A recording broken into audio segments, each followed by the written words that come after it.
Good morning guys. Kings coaching centre Alwar में आपका हार्दिक स्वागत है। आज हम पशु परिचर भर्ती के लिए दैनिक विज्ञान की क्विज करेंगे, जिसके अंतर्गत हमारा टॉपिक होगा कार्य तथा ऊर्जा। चलिए बिना देरी किए हुए स्टार्ट करते हैं।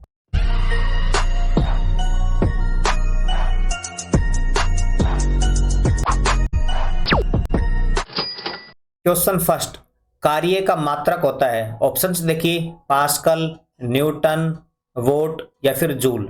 तो हमारा यहाँ पर राइट आंसर हो जाएगा ऑप्शन डी, जूल। इसी के साथ हम बात करें कि जूल ऊर्जा का भी मात्रक होता है, क्योंकि कार्य को ऊर्जा के द्वारा ही संपन्न किया जा सकता है। तो कार्य और ऊर्जा इन दोनों का मात्रक एक ही होता है और वो होता है जूल। इसी के साथ हम बात करें कि कार्य का जो सीजीएस पद्धति में जो मात्रक होता है वो होता है अर्ग, और जो ये जूल है ये है एमकेएस पद्धति में। अब हम बात करेंगे कि एक जूल के अंतर्गत कितने अर्ग होते हैं। तो एक जूल के अंतर्गत होते हैं 10 की पावर 7 अर्ग, ये आपको याद रखना है। चलिए नेक्स्ट क्वेश्चन पर। क्वेश्चन 2, निम्नलिखित उदाहरणों में से किस में किया गया कार्य ऋणात्मक है। ऑप्शंस देखिए, क्षैतिज रूप से गतिमान हवाई जहाज पर गुरुत्वाकर्षण बल द्वारा किया गया कार्य। तो देखिए ये इस प्रकार एक हवाई जहाज जा रहा है क्षैतिज दिशा में, तो इसके ऊपर गुरुत्वाकर्षण बल लग रहा है, तो उसके द्वारा किया गया कार्य।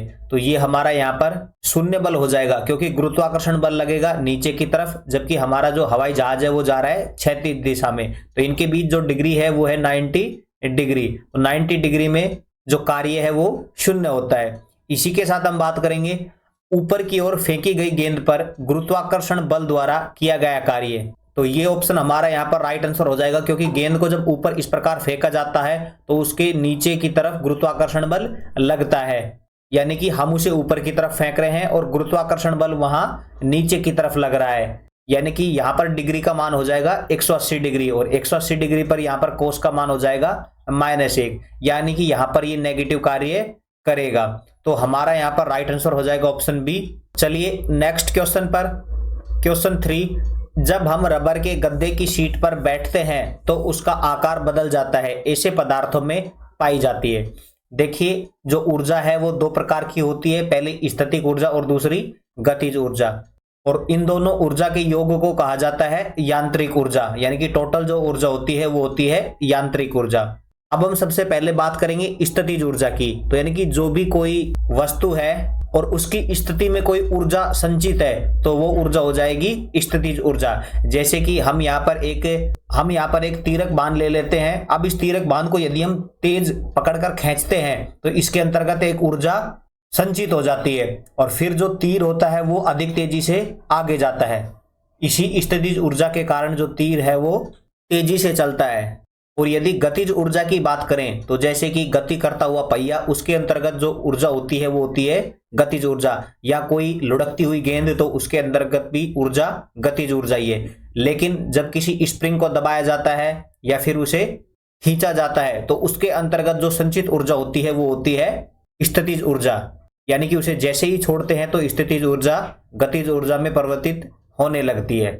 तो इस क्वेश्चन में कहा है कि जैसे गद्दे की सीट पर कोई बैठता है, तो जैसे मान लो कि ये कोई गद्दा है, जैसे ही इस पर कोई बैठेगा तो ये ऐसे पिचक जाएगा, लेकिन जैसे ही वो इंसान यहाँ से खड़ा होगा तो ये गद्दा वापस अपनी अवस्था में आ जाएगा। यानी कि जब ये पिच की अवस्था में था तो इसके अंतर्गत एक ऊर्जा संचित हो जाती है, और वो ऊर्जा होती है स्थितिज ऊर्जा।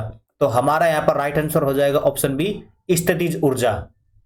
इस स्थितिज ऊर्जा के कारण ही ये जो चिपका हुआ गद्दा है ये अपनी वापस पुनः अवस्था में आ जाता है। चलिए नेक्स्ट क्वेश्चन पर। क्वेश्चन 4, स्प्रिंग में निहित ऊर्जा।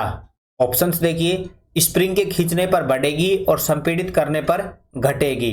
ऑप्शन बी, स्प्रिंग के संपीड़ित होने पर बढ़ेगी और खींचने पर घटेगी। ऑप्शन सी, घटेगी चाहे स्प्रिंग खींचा जाए या फिर संपीड़ित किया जाए। और ऑप्शन डी, बढ़ेगी चाहे स्प्रिंग खींचा जाए या संपीड़ित किया जाए। तो हमारा यहाँ पर राइट आंसर हो जाएगा ऑप्शन डी, बढ़ेगी, क्योंकि चाहे तो स्प्रिंग को खींच लें या उसे दबा दें, संपीड़ित कर दें, उसके अंतर्गत जो स्थितिज ऊर्जा है उसका मान बढ़ेगा, और जैसे ही हम उसे छोड़ देंगे चाहे खिंची हुई अवस्था में या संपीड़ित अवस्था में, तो वो वापस अपनी पुनः अवस्था में आ जाएगी। चलिए नेक्स्ट क्वेश्चन पर। क्वेश्चन 5, 20 किलोग्राम की एक वस्तु विरामावस्था पर स्थित है।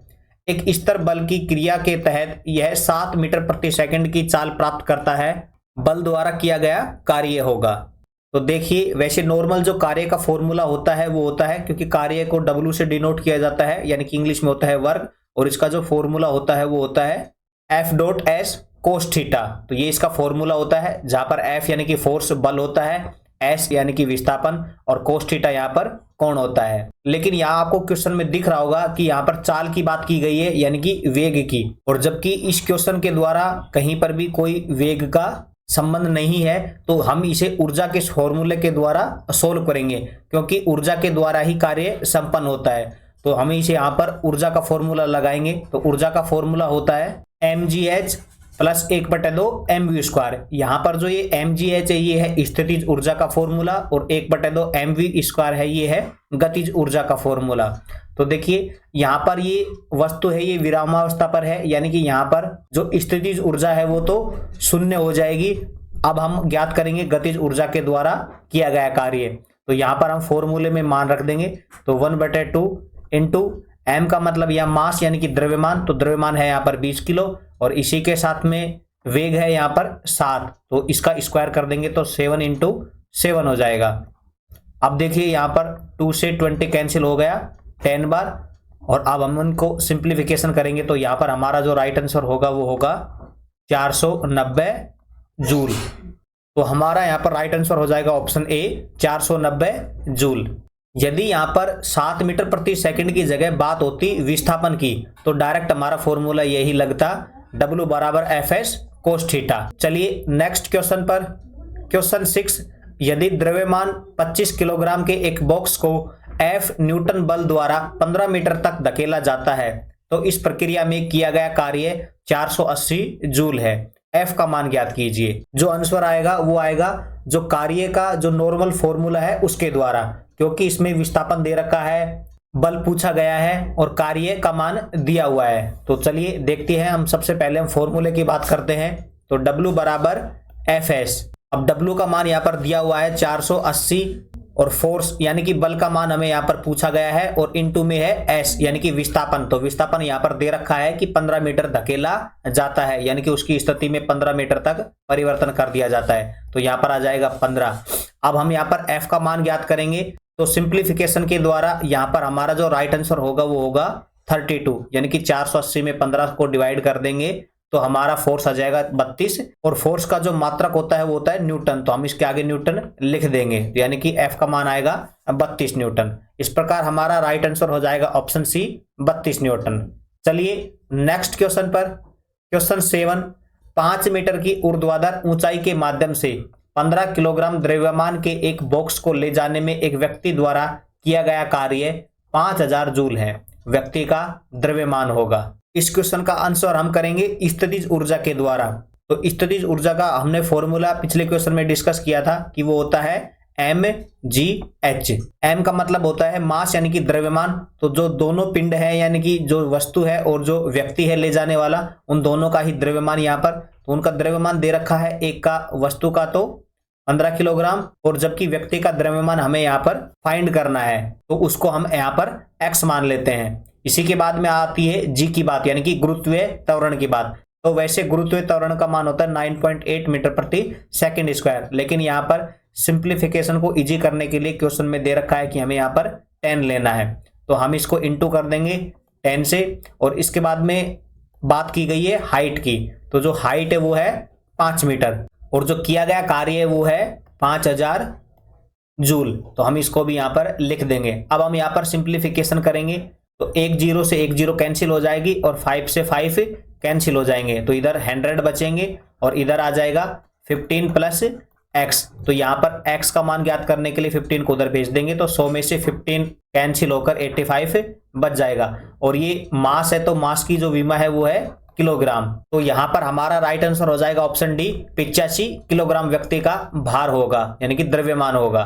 चलिए नेक्स्ट क्वेश्चन पर, क्वेश्चन 8, यदि किया गया कार्य शून्य है तब बल और विस्थापन के बीच का कोण कितना होगा।